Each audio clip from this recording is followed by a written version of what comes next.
you guys a few words about Maharana Pratap. So you might ask, Beta, what is your qualification to speak about Maharana Pratap? Well, my middle name is Anirudh Pratap Singh, and I have a very handsome mustache, just like Maharana Pratap. So I think that's really all you need to be able to honor the legacy of this larger-than-life man. So I grew up with stories about Maharana Pratap. You know, my dad would tell me all these stories about Rajputs and these heroic figures, and those were the stories that really inspired me. You know, you look over there at that poster, you'll see 3 words in big black lettering: unity, leadership, and community service. You cannot spell Maharana Pratap without unity, leadership, and community service.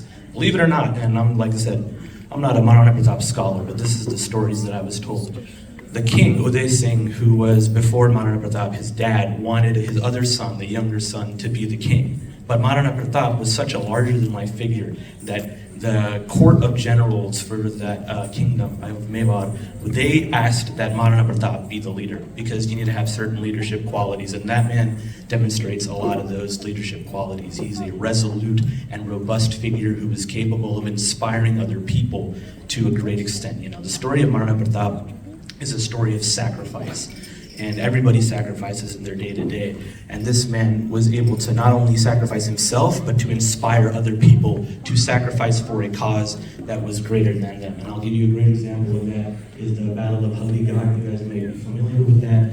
In that battle, Maharana Pratap was outnumbered tremendously. I think it's like 10-1, and they made their final stand kind of like in 300. And he actually was losing the battle, but he had a trusted advisor who put on his robes and his garments, and he acted like it was him, and so he faked his own death to live to fight another day. Now that's a tremendous amount of influence to have, to convince another man to lay down your life for, you know, a greater cause like continuing the fight.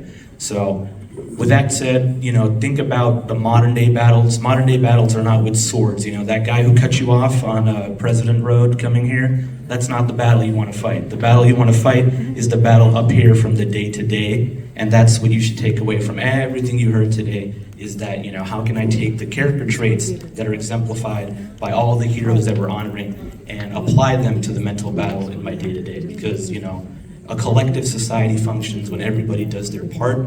There's a very famous saying that, like, evil prevails when good people look away. So as long as each and every single one of you is a good person in your day-to-day life, there won't be any evil to fight against. So thank you.